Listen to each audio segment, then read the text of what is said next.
Hi, I'm Lin. And I'm Leo. Welcome back. If you're enjoying this series or if you're liking the video, please remember, subscribe or click on the like button. Yes, and today we're adding Eka Pada Sirsasana to our pose directory. Yes. Say no more. Very challenging on the hips. And quite difficult for complete beginners or people who've got stiffness in their hips, arthritic hips. Very challenging. But it is all about the preparation that's so important. So I'm going to give a quick demo of this pose. So start in Dandasana. For those who find this too much, I'll be demonstrating a modified preparational action for the pose, for which you're going to need to have a couple of foam pads or a couple of blankets folded. Yes, definitely. Don't think that this is the final stage. There's lots of stages before this stage, and Leo will be demonstrating very shortly with that. Alright, so bending the leg, taking the leg towards you, very important. Try to get a little bit of movement in the hip. If you're able to take the leg higher, then we'll go for the pose. When you're at this stage, you need to see that you draw the abdomen deeply towards the spine and keep the broadness within the abdomen. That's very important. So across the lower back, you're getting the broadness so that you can create that rotation in the hip. It's very, very extreme, very strong. When the leg starts to go up, that's the phone, by the way. When the leg goes up, you need to see that you maintain those actions. Draw the abdomen back, lift the leg up. So you're trying not to take the head to the leg. You're taking the leg back, like this. And then you just lean back into the leg and then take the hands in a nice prayer position.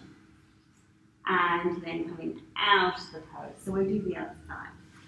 So the other side for me is a little bit stiffer, so you'll see me struggle a bit with this. So again. Not that much. Taking the leg over the shoulder and just wait. Wait at this stage, because if you've got stiff hips like mine, then you just have to take it a little slower.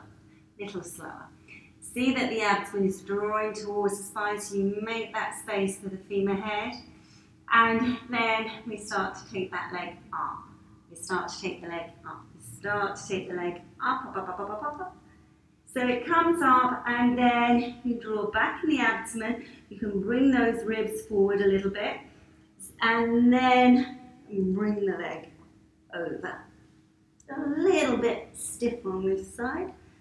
And then see that you bring the hands together. Okay, and then releasing the leg. Okay, now, how to get that? As you can see, Leo's got a couple of foam blocks here.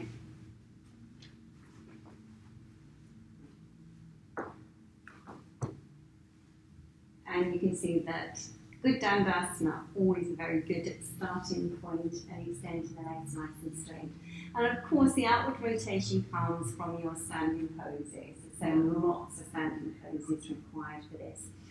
So picking up your right leg and then holding on to the foot with both hands. You can see here for Leo, just holding on to the foot. But what's very important, remember what I was saying about the abdomen to the spine? You have to see that that happens really deep down in the abdomen so that you lengthen through the interior spine. So you have to see that you're lengthening all the way through, lifting up. And then bringing the foot so it's in line with the eyes, And this may be a little bit too far for some of you.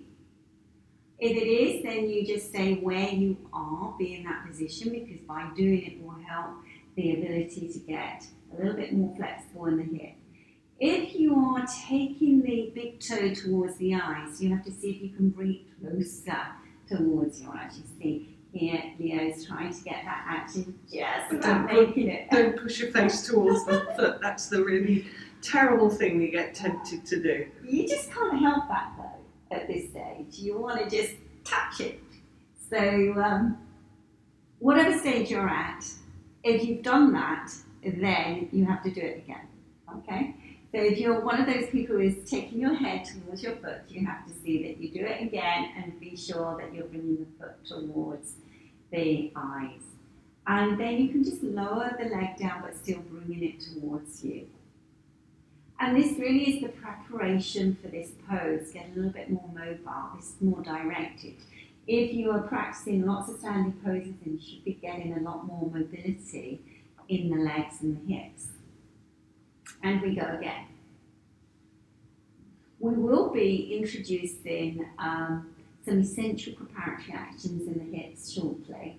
So just keep watching and we'll get that out soon. Okay, so holding on to the foot, lifting up, chest up, and breathe. Don't forget to breathe, very important. You see Leo keeps his leg really nice and straight. That's a key thing as well, that the base is stable. And you're on these foam blocks so that you can get that lift in your spine, very important. Lifting through the centre of the spine, and you can see Leo's just given herself just a little bit of movement here. You may need to do that as well. And then bring up, height. So if you've got a difficult hip, my left hip's a little bit stiff, and Leo, As is mine. her left hip's a little bit stiff. So you may be at this stage, and you can do this several times. It's a really good way to get the hips a little bit more mobile. And then just releasing the leg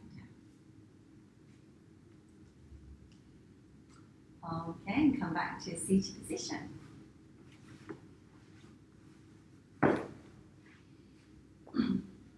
So one of the key things with these deeply bound poses is to make space. I cannot emphasize that enough. Is to make the space in the body. Just don't yank.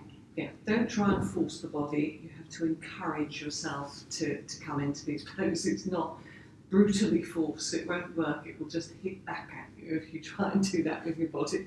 Yes, it doesn't respond very well. Okay, well, thank you for joining us today. We'll be doing a lead practice on this soon, so hopefully once you've got these poses and you're familiar with them, you can follow us in the silent lead practice. Yes. Okay. Namaste. Namaste.